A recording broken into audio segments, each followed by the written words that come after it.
देश में घरेलू विमान सेवा जल्द शुरू करने की योजना को अंतिम रूप दिया जा रहा है। केंद्रीय नागर उड्डयन मंत्री हरदीप सिंह पुरी घरेलू और अंतर्राष्ट्रीय उड़ानों को शुरू करने की योजना पर लगे हुए हैं। अंतर्राष्ट्रीय उड़ानें भी 15 जून से शुरू करने पर विचार चल रहा है। मंत्रालय के टास्क फोर्स और मंत्री समूह ने कहा है कि घरेलू विमान सेवा को शुरू करना अत्यंत आवश्यक है और अब इसे टाला नहीं जा सकता। 24 मार्च को लॉकडाउन लागू होने के बाद विमान कंपनियों, एयरपोर्ट ऑपरेटरों और अन्य संबंधित लोगों को अरबों डॉलर का नुकसान हुआ है। मंत्रालय ने कहा कि जिस तरह रेल सेवा को आंशिक रूप से ही सही शुरू कर दिया गया है, उसी प्रकार हवाई सेवा आरंभ करने की अनुमति दी जानी चाहिए। यदि रिपोर्ट्स पर भरोसा किया जाए तो पुरी ने विमान सेवा शुरू करते वक्त बरती जाने वाली सावधानियों पर विस्तृत रिपोर्ट सरकार को सौंपी है। इसमें हवाई अड्डे के बाहर तथा विमान के भीतर यात्रियों की स्क्रीनिंग से लेकर गंतव्य तक पहुंचने के बाद उन्हें 14 दिन तक क्वारंटाइन करने के सुझाव शामिल हैं।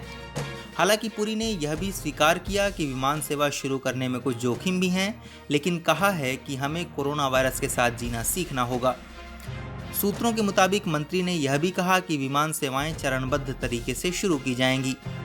बताया जाता है कि नागरन उड्डयन मंत्रालय राज्यों के भी संपर्क में है, क्योंकि विमान सेवाएं उन्हीं राज्यों में शुरू की जाएंगी जो यात्रियों की स्थानीय यात्रा की व्यवस्था करेंगे।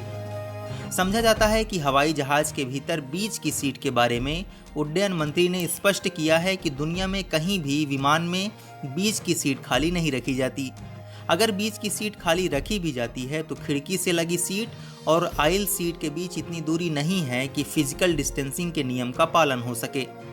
इसीलिए विमानन कंपनियों ने यात्रियों और विमान की सुरक्षा के संबंध में नए और प्रभावी कदम सुझाने को कहा है। बताया जाता है कि विमान यात्रा शुरू होने पर हवाई अड्डे पर पहुंचने से पहले सभी यात्रियों के लिए घर में वेब चेक करना अनिवार्य होगा। उन्हें उड़ान से 2 घंटे पहले हवाई अड्डे पर पहुंचना होगा। लॉकडाउन के बाद शुरू की जाने वाली विमान सेवाओं में कैबिन में किसी भी तरह के बैग के ले जाने की अनुमति नहीं दी जाएगी। सरकार ने सुझाव दिया है कि आरोग्य सेतु ऐप सिर्फ अनिवार्य ही नहीं होगा, बल्कि इसमें ग्रीन स्टेटस भी जरूरी होगा। विमानतल पर चेक इन सुविधा के स्थान पर वेब चेक इन अनिवार्य होगा। साथ ही आगमन और प्रस्थान के समय यात्रियों के तापमान की जांच की जाएगी। इस मामले में विमानतलों की सुरक्षा का जिम्मा संभालने वाली एजेंसी CISF, विमानन उद्योग से जुड़े संगठनों, एयरपोर्ट ऑपरेटर्स और एयरलाइनों को विश्वास में लिया जा रहा है। इस वीडियो में फिलहाल इतना ही। आप अपने सवाल और सुझाव हमें कमेंट करके बताइए। बाकी देश और दुनिया की ताज़ा तरीन खबरों की अपडेट्स और एक्सप्लेनर्स देखने के लिए हमारे चैनल लोकमत न्यूज़ को सब्सक्राइब कर लीजिए। अगर ये वीडियो आप फेसबुक पर देख रहे हैं तो हमारे पेज को लाइक और फॉलो कर लीजिए।